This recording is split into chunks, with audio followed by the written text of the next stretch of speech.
I'm Michael Dubjiski. I'm with Walt Disney Imagineering here in Anaheim. I'm the creative director for Disneyland Park.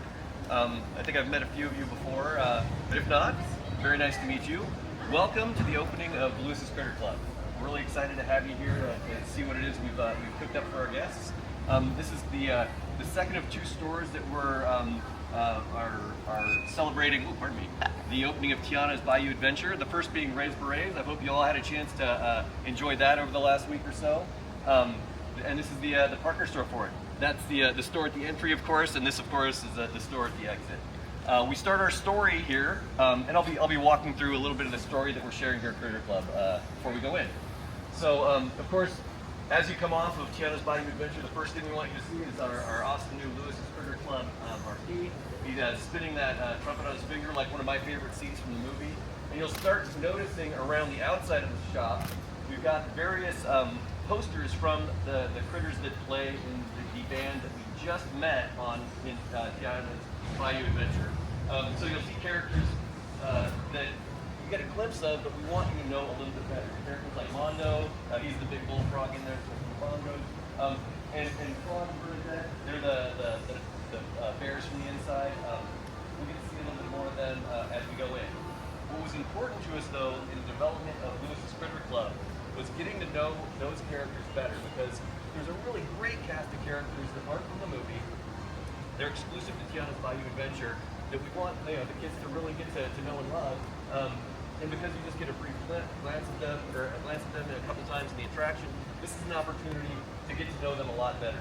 So Lewis's Critter Club is just exactly that. It's the coolest jazz club you can imagine, celebrating the music from the attraction, but also celebrating the characters that make those music, which is this great cast of critters that we just met off the attraction. So around the outside of the building, we can kind of shimmy over here, you'll see we've got a great complement of those posters. They wrap around the outside as well.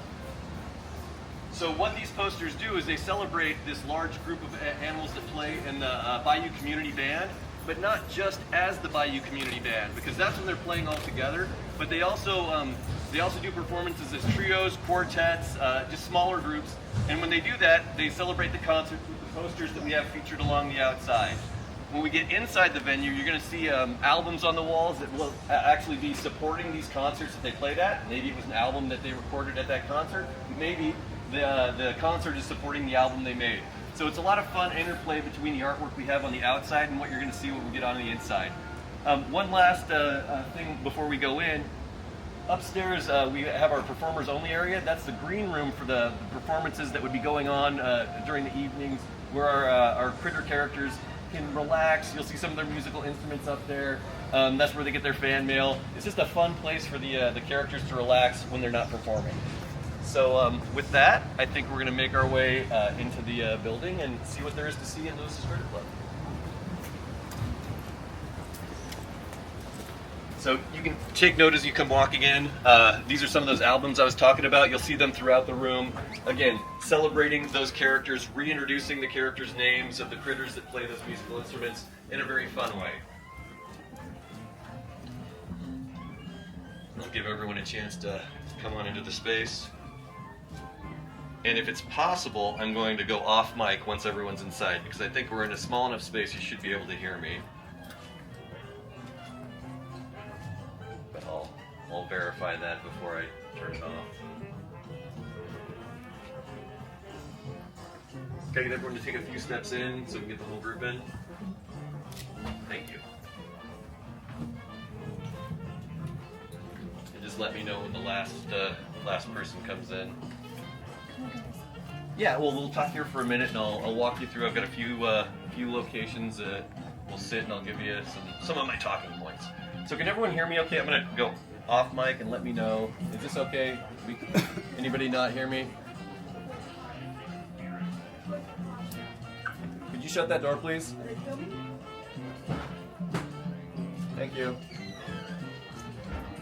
So now that we're inside the Critter Club, some of the stuff I was talking about with those posters outside that are in a bit of a story conversation with the albums that you'll see scattered around the room. as I mentioned before, we really want to celebrate those critters. So what you have here is a place that would be very critter friendly. You'll notice the hanging moss, the magnolia garlands, very friendly to the critters that would be performing on the stage behind you. But in this first portion of the room, you can see evidence of the type of musical instruments that those critters will be making. A lot of homemade stuff, a lot of found musical instruments. They're the same kind of musical instruments that the critters are playing in the attraction itself.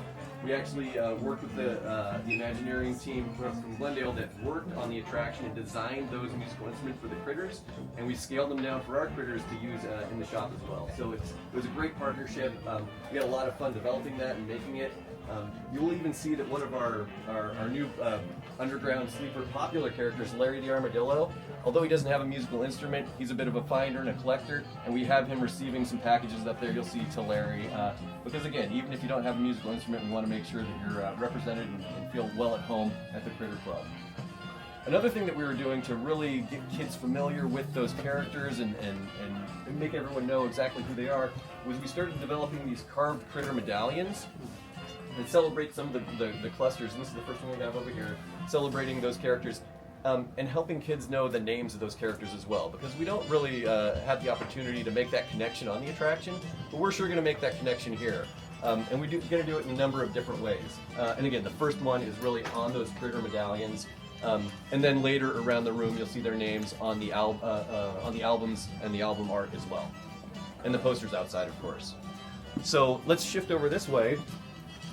And directly behind you, behind our cash wrap, you can see the Critter stage. So this is really the heart and soul of Lewis's Critter Club. This is where those critters that you just met on Tiana's Bayou Adventure will come and play in the evenings. This is their jazz club, and of course this is the performance stage. Now, it's a smaller one. You'll notice that Lewis's door over there, he'd be too big to go on that stage, so he would perform next to it. But the smaller characters, you'll see we've got their dressing room doors adjacent to it. So it's your chance to meet Timoleon, Apollo and Rufus. Even around on the sides, I think Bo's dressing room door is just around here on the corner. Just a perfect possum-sized door. Our familiar POS has been rebranded for instrument storage.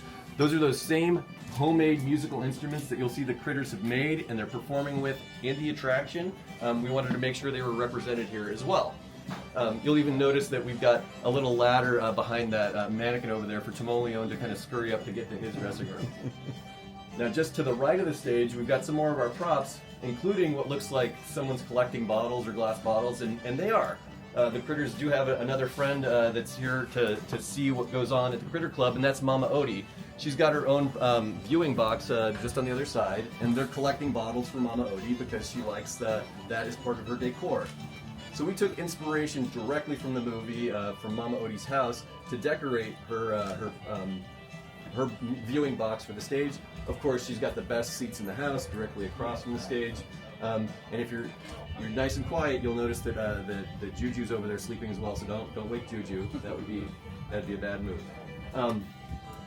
Another thing we introduced for the area was anyone who's familiar with our Disney stores that were in the malls. We have what we call a plush mountain, or we'd have a big mountain of plush.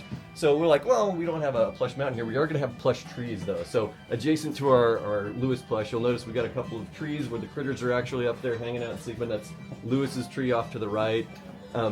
We've got Rufus and Apollo and Bo are up in the other tree. It's a lot of fun and a great bit of inspiration.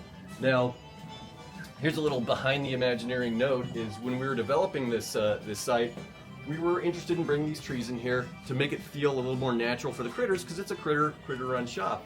And it's kind of tricky to get trees into a building sometime. And we were kind of going back and forth on, hey, is it really worth the effort to do this in the shop space? Well, Kim Irvine and I, who were working on this together, came across some artwork that she found that for an upcoming 70th anniversary show. She was digging through old artwork and found some original artwork from the Imagineers that worked on it in the first place that actually had this tree located in this location, give or take a foot or two. It was like an okay sign from above, right? Where it's like, hey, what you guys were thinking of is the right way to think about it. I believe it was a Dorothea Redmond rendering that had it on there, and we're like, hey, we're in good company. This was a good idea. Let's really stick to our guns on this. Anyway, back to the tour. You can see after we visit Mama Odie's box over here, we'll kind of shimmy into the next area where we've got more of our critter medallions, this time introducing best friends Rufus and Apollo, and then Papa and Octavia, the Bobcat players, and of course the family band of Claude, Bernadette, and Sebastian.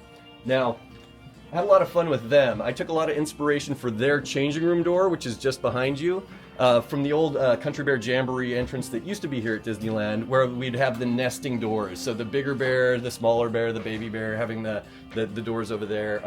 It was just something I wanted to play around with, and I think it turned out to a really charming moment. Really like that a lot. More of our albums are posted up on the wall. And then we get a chance to see where some of our characters relax, and that's the Lily Pad Lounge. It was a chance to, again, bring in some of that character, some of the characters you would meet over at the Tiana's Bayou Adventure. And so you can see Isabel and Mondo and Philippe and Myra kind of in their natural environment. And I love it that they're having their bug juice. And if you get a close-up look at there, instead of olives on the end of those martini sticks, we got flies that are actually on there because frogs do what frogs will do. And they're getting ready to enjoy the performances later tonight. So one last parting shot is that, of course, we still have the Pooh Corner shops just behind us.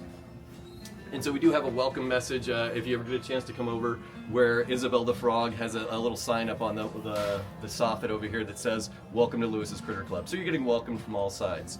So that's kind of the A to Z on Lewis's Critter Club. I think at this point, we're going to take some questions and maybe break up into smaller groups. And I'll take my cues from Jessica on that. I'll head over this way, and I'll be happy to field any questions.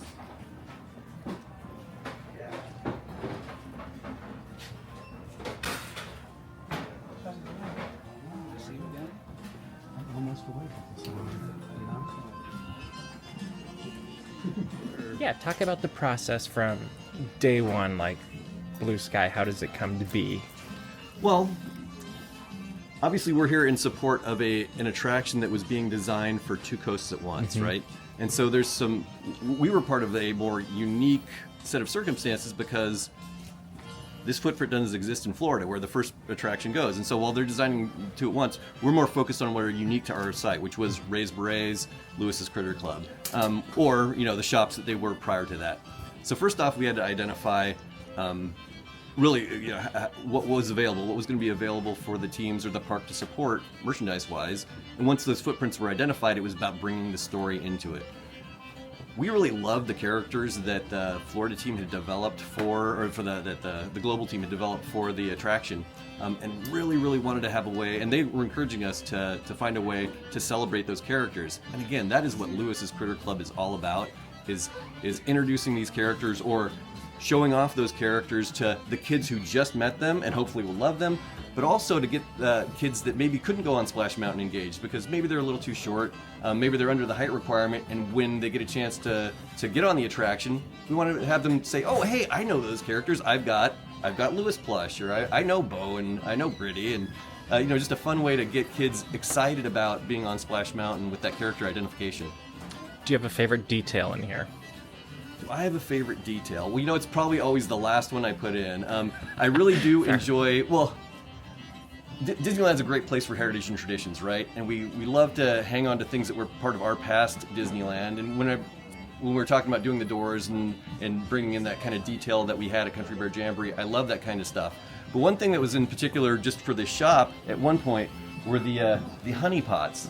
So we had honey pots all over the place, and we removed most of them, but I left a few here and turned them into flower pots and brought in lilies because it calls over to our lily pad lounge. And I thought this was a great little way a little wink and a nod to what we were and celebrating what we now are. I love it. So that was going to be my question, if there was any tribute, so you just answered it. That's very good, sir. It's a honey pot, don't tell anyone.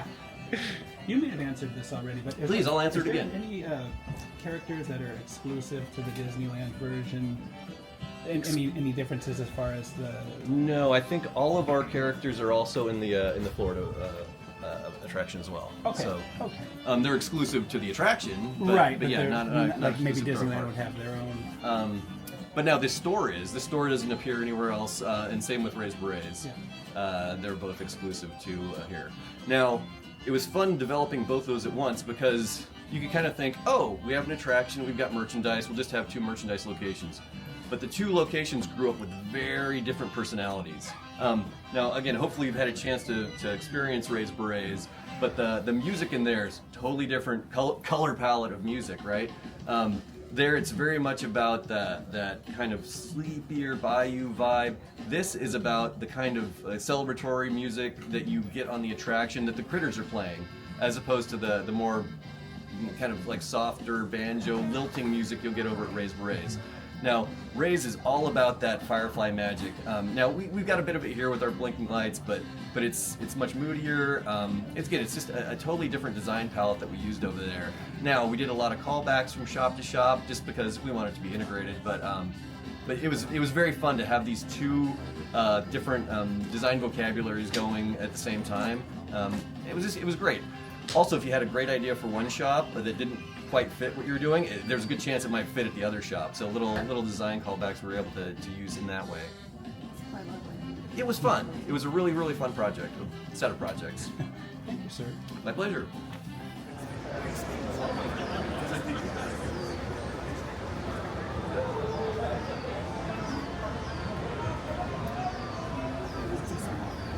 Then since then, Excuse me.